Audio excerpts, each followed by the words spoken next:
At 11 p.m., a rocket company changed one answer from no to yes.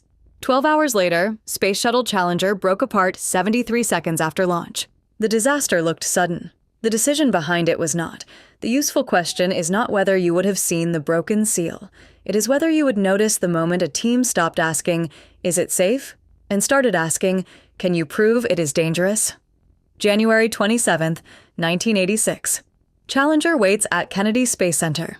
The mission has already been delayed, and this flight carries 7 people, including teacher Krista McAuliffe. Schools across the United States plan to watch. Florida is facing unusual cold.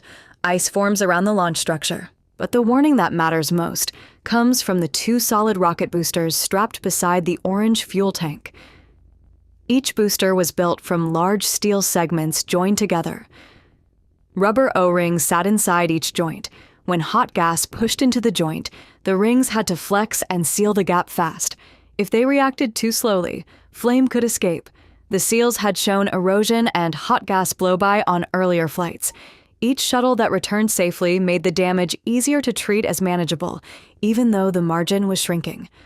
Morton Teocol engineers had data tying the worst damage to the coldest previous launch. For Challenger, the forecast was colder still. Their first written recommendation was direct: do not launch below 53 degrees Fahrenheit. That evening, NASA and contractor managers joined a teleconference. Engineers explained the risk through charts sent by fax. NASA managers challenged the evidence and the 53-degree line. The data did not cover every possible temperature, and the exact relationship was incomplete. But missing data below the tested range did not prove safety. It proved uncertainty. The first answer remained no. The Teocol managers paused the call for a private caucus. During that break, engineering objections did not disappear. One senior engineer still refused to support the launch. But the burden changed. Instead of proving the shuttle safe, the group searched for enough proof to stop it. Management reversed the recommendation and approved the launch.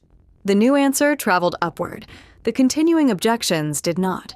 The next morning was the coldest shuttle launch on record. Cameras showed ice around the pad. At 11:38, the boosters ignited. In the right booster joint, the primary O-ring did not seal as designed. Dark smoke appeared almost at once.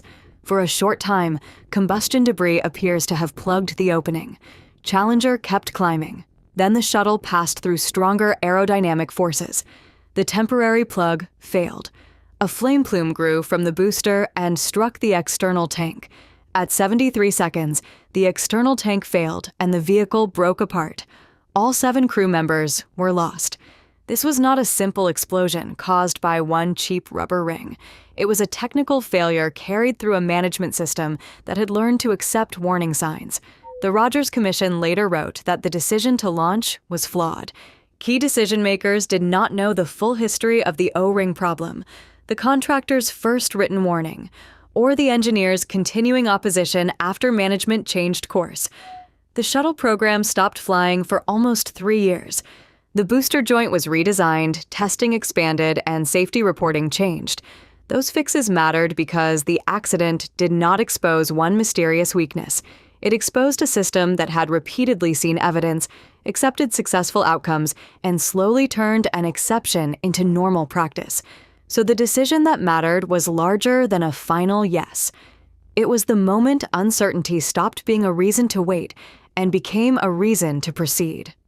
When a system demands proof of danger instead of proof of safety, the warning has already been reversed. Did you catch the exact moment the question changed?